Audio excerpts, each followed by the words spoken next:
आज हम भारत के उस सबसे महत्वपूर्ण दस्तावेज की कहानी में उतर रहे हैं जो देश की नींव है, भारत का संविधान। ये सिर्फ एक कानूनी किताब नहीं, बल्कि एक आजाद देश के सपनों और वादों का एक जिंदा दस्तावेज है। बिल्कुल। और आज हम इसी की कहानी को परत दर परत समझने की कोशिश करेंगे। हमारे पास कुछ अकादमिक किताबों के अंश और एक व्याख्यान है। और हमारा मकसद है उस टाइमलाइन को खोजना, पहली मांग से लेकर संविधान के लागू होने तक के हर एक महत्वपूर्ण पड़ाव को समझना। सही कहा। तो चलिए इस सफर पर चलते हैं। तो इस कहानी की शुरुआत कहाँ से होती है? आजादी के काफी पहले है ना? हाँ, बहुत पहले। बात है साल 1934 की। 1934। उस समय एम.एन. रॉय, जो एक वामपंथी नेता थे, उन्होंने पहली बार औपचारिक रूप से एक संविधान सभा का विचार रखा। अच्छा, तो ये पहली चिंगारी थी। ये पहली चिंगारी थी और ये विचार बहुत तेजी से फैला। तो कांग्रेस ने इसे कब अपनाया? ठीक अगले ही साल 1935 में भारतीय राष्ट्रीय कांग्रेस ने आधिकारिक तौर पर यह मांग रख दी कि भारत का संविधान बनाने के लिए एक संविधान सभा होनी चाहिए। और फिर 1938 में जवाहरलाल नेहरू ने इस मांग को और साफ किया। हाँ, उन्होंने घोषणा की कि संविधान सभा का गठन वयस्क मताधिकार के आधार पर होना चाहिए और बिना किसी बाहरी हस्तक्षेप के। ये तो सीधी चुनौती थी ब्रिटिश सरकार को। बहुत बड़ी चुनौती। और ब्रिटिश सरकार ने शुरू में तो इसे नजरअंदाज किया, लेकिन फिर दूसरा विश्व युद्ध शुरू हो गया। बिल्कुल। और उन्हें भारत के सहयोग की जरूरत पड़ी। तब जाकर 1940 में अगस्त प्रस्ताव के जरिए उन्होंने सैद्धांतिक रूप से इस मांग को माना। सैद्धांतिक रूप से मतलब सिर्फ कागज पर? हाँ, कह सकते हैं। फिर 1942 में क्रिप्स मिशन भारत आया, जिसने संविधान बनाने का एक प्रारूप भी रखा। लेकिन वो तो फेल हो गया। बुरी तरह फेल हुआ। मुस्लिम लीग ने उसे खारिज कर दिया। क्यों? क्योंकि वो दो अलग राष्ट्रों की मांग को नहीं मान रहा था। तो यहीं से बंटवारे की लकीरें और गहरी होने लगी थीं। बिल्कुल। और आखिरकार 1946 में कैबिनेट मिशन भारत आया और इसी मिशन की योजना के आधार पर भारत की संविधान सभा का गठन हुआ। ये एक निर्णायक मोड़ था। तो नवंबर 1946 में कैबिनेट मिशन योजना के तहत संविधान सभा बन गई। इसमें कुल 389 सदस्य होने थे। हाँ, 389। और इन आंकड़ों को समझना बहुत जरूरी है। कैसे? इन 389 में से 296 सीटें ब्रिटिश भारत के लिए थी, जहां अंग्रेजों का सीधा शासन था। और बाकी बची हुई 93 सीटें देसी रियासतों के लिए थी। अच्छा, प्रिंसली स्टेट्स। हाँ, तो ये दो अलग अलग भारत को एक साथ लाने की कोशिश थी। और सीटों का बंटवारा किस आधार पर हुआ? ये जनसंख्या के अनुपात में था। मतलब मोटे तौर पर हर 10 लाख लोगों पर एक सीट। और इसमें भी समुदायों का ध्यान रखा गया था, है ना? हाँ, सीटों को 3 प्रमुख समुदायों में बांटा गया था, मुस्लिम, सिख और सामान्य। मतलब इन दोनों को छोड़कर बाकी सब। लेकिन एक दिलचस्प बात यह है कि ये सभा पूरी तरह से चुनी हुई नहीं थी। सही कहा। ये आंशिक रूप से निर्वाचित, मतलब पार्टली इलेक्टेड, और आंशिक रूप से नामांकित, पार्टली नॉमिनेटेड निकाय थी। इसका मतलब क्या हुआ? इसका मतलब ये कि ब्रिटिश भारत की सीटों के लिए तो चुनाव हुए, लेकिन देसी रियासतों के प्रतिनिधि वहां के राजाओं द्वारा मनोनीत किए जाने थे। तो एक ही सभा में चुने हुए प्रतिनिधि भी थे और राजाओं के भेजे हुए लोग भी। बिल्कुल। और जब जुलाई अगस्त 1946 में चुनाव हुए, क्या नतीजे रहे? कांग्रेस को 208 और मुस्लिम लीग को 73 सीटें मिली। और रियासतों का क्या? देसी रियासतों ने शुरुआत में खुद को इससे पूरी तरह अलग रखा। मतलब उनकी 93 सीटें खाली रह गई। हाँ, बिल्कुल, वो खाली थी। तो गठन के बाद सभा ने काम शुरू किया। पहली बैठक हुई 9 दिसंबर 1946 को। लेकिन इस बैठक में एक बड़ी बात हुई। क्या? मुस्लिम लीग ने इसका बहिष्कार कर दिया। ओहो, तो कितने लोग आए थे? सिर्फ 207 सदस्यों ने हिस्सा लिया। माहौल में एक अजीब सी चिंता थी। फिर अध्यक्ष किसे चुना गया? उस दिन फ्रांस की परंपरा के अनुसार सभा के सबसे वरिष्ठ सदस्य डॉक्टर सच्चिदानंद सिन्हा को अस्थायी अध्यक्ष चुना गया। अस्थायी मतलब टेम्पररी। हाँ, और इसके ठीक 2 दिन बाद 11 दिसंबर 1946 को स्थायी अध्यक्ष चुने गए। कौन?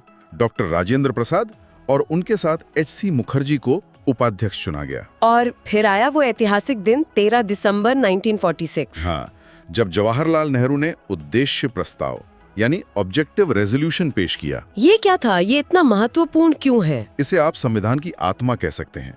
ये उस मंजिल का नक्शा था जहां भारत को पहुंचना था। मतलब इसमें संविधान के मूल सिद्धांत थे। बिल्कुल।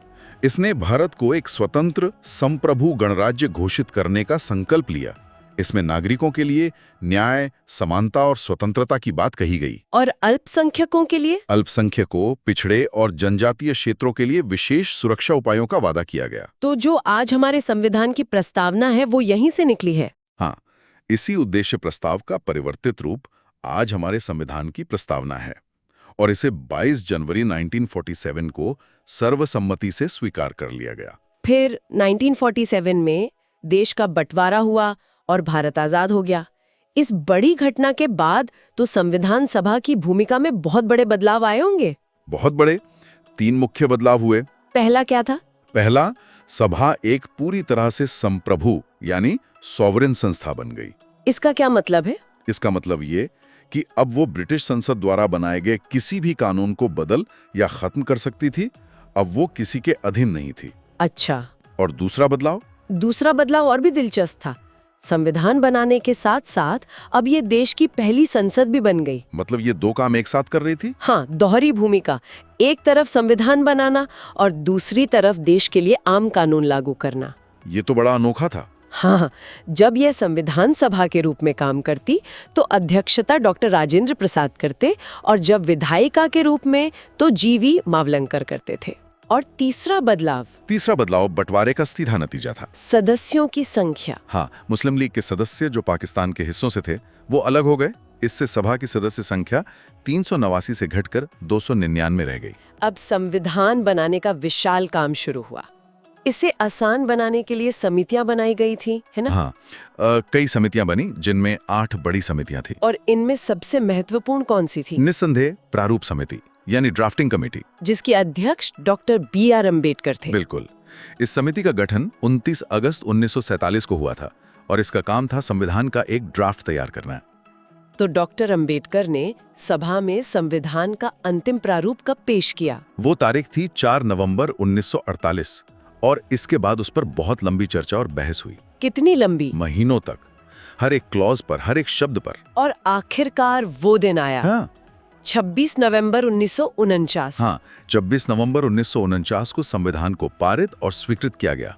इसी तारीख का जिक्र हमारी प्रस्तावना में भी है। इस दिन कितने सदस्यों ने इस पर हस्ताक्षर किए? 284 सदस्यों ने। उस समय हमारे मूल संविधान में एक प्रस्तावना थी, 395 अनुच्छेद और 8 अनुसूचियां थीं। लेकिन एक सवाल है, अगर संविधान 26 नवंबर को बन गया था तो इसे पूरी तरह से लागू 26 जनवरी को क्यों किया गया? इसकी एक बहुत खास ऐतिहासिक वजह है। क्या? बात है 1930 की। उस साल 26 जनवरी के दिन भारतीय राष्ट्रीय कांग्रेस ने लाहौर में पूर्ण स्वराज दिवस मनाया था। अच्छा। तो उस दिन की याद को जिंदा रखने के लिए संविधान को पूरी तरह से 26 जनवरी 1950 को लागू किया गया और इसी दिन को हम गणतंत्र दिवस के रूप में मनाते हैं। तो क्या 26 नवंबर को कुछ भी लागू नहीं हुआ? नहीं, ऐसा नहीं है। नागरिकता, चुनाव जैसे कुछ जरूरी प्रावधान 26 नवंबर 1949 को ही लागू हो गए थे। इस पूरी प्रक्रिया की कुछ आलोचनाएं भी की जाती हैं। हाँ, और उन पर बात करना भी जरूरी है। जैसे कि एक बड़ी आलोचना ये है कि यह एक प्रतिनिधि निकाय नहीं थी क्योंकि इसके सदस्य सीधे जनता द्वारा नहीं चुने गए थे। सही है, उन्हें प्रांतीय असेंबलियों के सदस्यों ने चुना था। और समय को लेकर भी सवाल उठाए जाते हैं। 2 साल, 11 महीने और 18 दिन, ये बहुत लंबा समय है। बिल्कुल। आलोचक कहते हैं कि अमेरिका का संविधान तो सिर्फ 4 महीने में बन गया था। एक और बात कही जाती है कि इसमें वकीलों और कांग्रेस पार्टी का दबदबा था। हाँ, ये भी एक आलोचना है। कहा जाता है कि वकीलों की वजह से इसकी भाषा बहुत जटिल हो गई। लेकिन ये आलोचनाएं अपनी जगह है। हमें उस दौर की चुनौतियों को भी देखना होगा, है ना? बिल्कुल। इतने विविध देश के लिए जहां बंटवारे का दर्द था, रियासतें थीं, उन सब के लिए एक मत से एक दस्तावेज तैयार करना कोई छोटी बात नहीं थी। ये एक असाधारण उपलब्धि थी। चलिए कुछ मजेदार तथ्यों पर भी बात करते हैं। जरूर। मैंने सुना है कि संविधान सभा की एक मुहर थी। हाँ, और उस मुहर के रूप में हाथी को अपनाया गया था और इसे हाथ से लिखा गया था। बिल्कुल। प्रेम बिहारी नारायण रायजादा वो सुलेखक थे जिन्होंने मूल संविधान को अपनी बहुत सुंदर इटैलिक लिखावट में लिखा था और इसके पन्नों को सजाया भी गया था। हाँ, शांति निकेतन के कलाकारों जैसे नंदलाल बोस ने इसके मूल संस्करण को सुंदर चित्रों से सजाया था। ये सिर्फ एक कानूनी दस्तावेज नहीं है, कलाकृति भी है। तो ये थी कहानी 1934 के एक विचार से शुरू होकर 1950 में दुनिया के सबसे लंबे लिखित संविधान के लागू होने तक की। एक ऐसा सफर जिसमें बहस, दूरदर्शिता और एक नए राष्ट्र के निर्माण का संकल्प शामिल था। इसका सबसे बड़ा सार यही है कि भारत का संविधान किसी एक दिन में नहीं बना। नहीं, ये वर्षों की मेहनत, विचार विमर्श और अनगिनत समझौतों के बाद बना है। ये भारत की विविधता और एकता दोनों का प्रतीक है। एक आखिरी विचार के साथ आज की बातचीत को समाप्त करते हैं। संविधान के निर्माताओं ने इसे अंग्रेजी में लिखा, लेकिन इसकी हृदय और आत्मा पूरी तरह से भारतीय थी।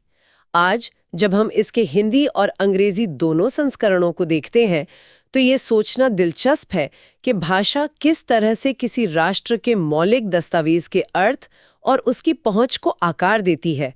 ये